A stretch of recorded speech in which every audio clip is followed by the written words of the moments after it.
Bonjour, nombreuses de nos patientes souffrent de l'aspect fatigué de leur visage parce qu'elles ont des cernes.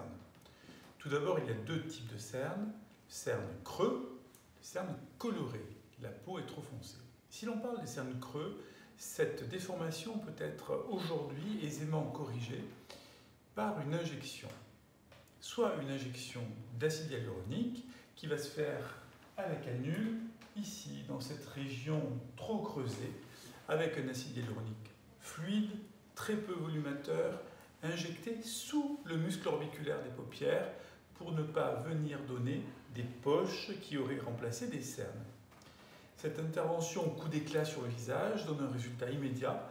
Elle doit être recontrôlée absolument dans les 3 semaines, 1 mois qui suivent l'injection.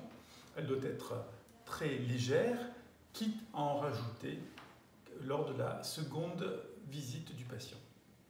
L'alternative, c'est le liposeeding ou greffe de cellules graisseuses, injection de cellules graisseuses du propre patient dans ses cernes. L'avantage là est que le résultat sera durable, il durera plusieurs années puisque la technique consiste à venir greffer ici dans les tissus les cellules graisseuses du patient pour venir amener le volume qui manque et que ces cellules, une fois greffées, vont vivre in situ pour le restant de la vie du patient.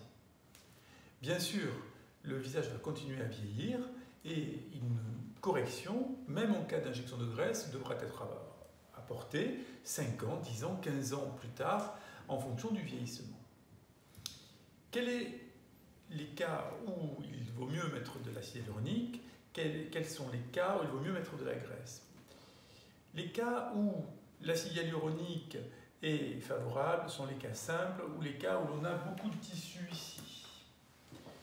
On peut ainsi avoir ce matelas de tissu au-dessus de l'acide hyaluronique, éviter la coloration bleue des cernes liée à l'effet tyndal de l'acide hyaluronique et on a une très jolie correction qui elle-même va durer 2 ans, en moyenne entre 18 mois et 2 ans. Dans les cas de patients très minces ou avec très peu d'épaisseur, la peau, le muscle collé sur l'os du visage, sur le squelette, il vaudra mieux préférer la graisse car elle ne va pas donner cette coloration bleutée, elle va exactement prendre la place qu'on lui donne au moment où l'on injecte et on aura moins de risques d'apparition de déformation après l'injection. Voilà.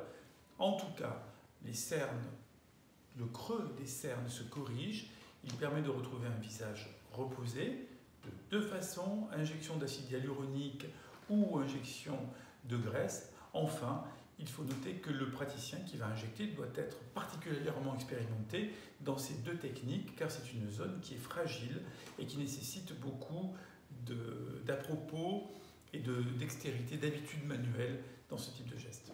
Merci, à très bientôt.